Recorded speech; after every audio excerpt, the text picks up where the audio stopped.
Salut à tous pour cette troisième théorie One Piece qui va porter, comme vous avez pu le voir dans le titre, sur le passé de Zoro et plus précisément la période où la mort de Kuina, qui était sa rivale ou en même temps c'est un peu sa grande sœur, celle qui l'a poussé à devenir ce qu'il est devenu aujourd'hui.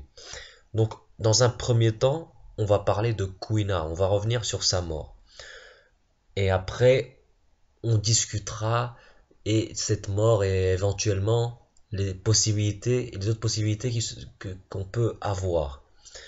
Dans un premier temps, la mort de Kuina. On se rappelle que Kuina, d'abord Kuina qui est-ce? On se rappelle que Kuina était un peu la rivale de Zoro. Elle était, je pense, âgée d'1 ou 2 ans de plus que lui. Euh, elle était meilleure que lui en épée. Elle était un peu elle était plus forte que lui.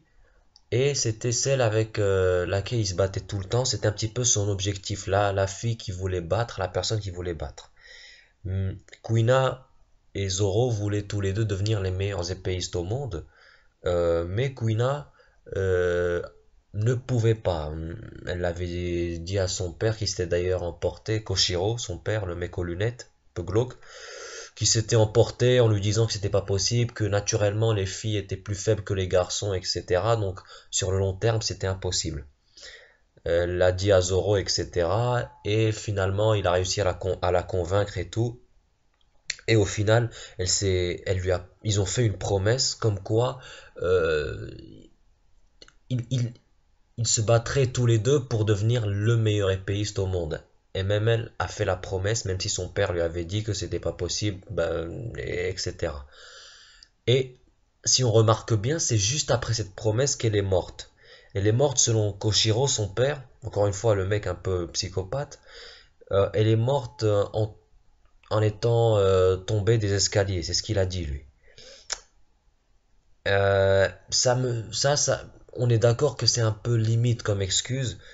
Je pense pas que Oda ait pu donner une excuse pareille, hein, justifier une mort par une excuse aussi banale, parce que à ce moment-là, je pense qu'ils avaient plus de 10 ans, ou je pense, hein, et un enfant de 10 ans se ramasser dans les escaliers et mourir, etc. C'est un peu difficile à croire. D'un autre côté, pour revenir sur Koshiro, si on se souvient bien de Koshiro, ça là, c'était le mec qui souriait pas beaucoup, c'était le maître de Zoro et de Kuina en même temps. Il souriait pas beaucoup, etc. C'était le mec aux lunettes. Et on a pu voir que c'était un mec assez froid, voire très froid. Et si vous vous rappelez bien, sinon je vous invite à revoir les scans, euh, Koshiro n'était vraiment pas, mais pas du tout, touché par la mort de sa fille. Si vous vous rappelez bien, il avait dit à Zoro une phrase un peu limite, juste après la mort de sa fille, comme quoi les humains étaient des êtres fragiles, ou une phrase comme ça. C'était un peu limite comme phrase. Donc, c'était vraiment pas quelqu'un de sentimental, loin de là. Et comme je l'ai signalé auparavant, lorsque Kuina lui avait dit qu'elle voulait devenir une épéiste la meilleure au monde, etc., il avait pété les plombs. Il était complètement taré, le mec, il a pété les plombs, il était en colère, etc. Il voulait lui sortir l'idée de la tête, etc., etc. Il avait pété les plombs, il était vraiment en colère. Et, euh, et il y a un autre facteur qui m'a interpellé, c'est quand Kuina est morte. D'ailleurs, je vous invite encore une fois à aller revoir les scans. Euh, il y avait un tissu juste sur sa tête et sur son visage, et plus particulièrement sur son front. Son front était caché, ses yeux aussi, on n'arrivait pas à voir son front et ses yeux. Donc, pour quelqu'un qui est tombé des escaliers, on s'attendrait plus à peut-être des fractures au niveau du corps, etc. Mais non, son corps était nickel, il n'y avait que sa tête qui était cachée. Et ça, pour quelqu'un qui est mort en tombant des escaliers, c'est pas très logique. Je pense que elle aurait au moins dû avoir des égratignures, etc. Et là, c'est pas très net. Et un dernier élément qui m'a mis sur la piste, c'est que dans la tradition des samouraïs, euh, bah, la transmission de l'héritage, en l'occurrence ici l'héritage c'était l'épée que met Zoro dans sa bouche, c'est l'épée Ichimonji, l'épée blanche avec le fourreau blanc, je pense.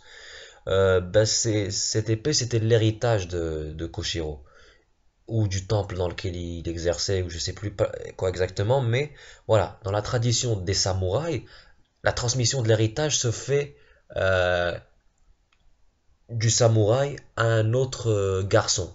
Généralement, ça se fait vers un autre garçon. La tradition exige que ce soit un garçon, pas une fille. Et bah, ça pose problème là, puisque c'était Kuina qui gardait l'épée, c'était elle qui était, bah, comme c'était sa fille, il était obligé un petit peu, sauf, voilà, il pouvait pas le donner à Zoro alors qu'il avait une fille. Et forcément, tous ces éléments coïncident pour dire que bah, c'est ce connard-là, c'est ce Koshiro-là, ce malade mental qui a tué sa fille. Euh, et pour revenir sur l'élément du tissu ou de la serviette qui recouvrait le visage ou le front, ben, ça pourrait juste dire que il l'a tué avec un coup d'épée, avec un coup dans la tête, ben, pour réduire ses souffrances et voilà, pour une mort rapide, parce que quand même, c'est quand même sa fille, et puis voilà, c'est comme ça que ça s'est passé. Et donc voilà, je pense que Kuina a été tué par son père, hein, parce qu'il n'avait pas le choix. Pas parce qu'il n'avait pas le choix, mais que voilà, il voulait honorer la tradition et transmettre son héritage à Zoro dans lequel il voyait plus de potentiel. Et c'était une valeur plus sûre que Kuina qui, comme il disait, était une fille. Et il y a un autre élément sur lequel on pourrait rebondir, c'est Tashigi. Tashigi ressemble à Kuina. Elle ressemble beaucoup à Kuina. Et si on se rappelle bien, lorsqu'elle avait vu Ozoro pour la première fois, elle a pas reconnu, mais elle a dit à Zoro qu'elle voulait son épée, Ichimonji, la même épée qu'avait Kuina. Elle lui a dit qu'elle finirait par la lui prendre, etc. Et voilà, elle ressemble comme deux gouttes d'eau. Voilà, elle était compliquée cette expression. Elle ressemble beaucoup à Kuina, on dirait sa sœur jumelle, et en plus de ça, elle convoite Ichimonji. Ça peut pas être dû au hasard, Oda ne fait rien au hasard.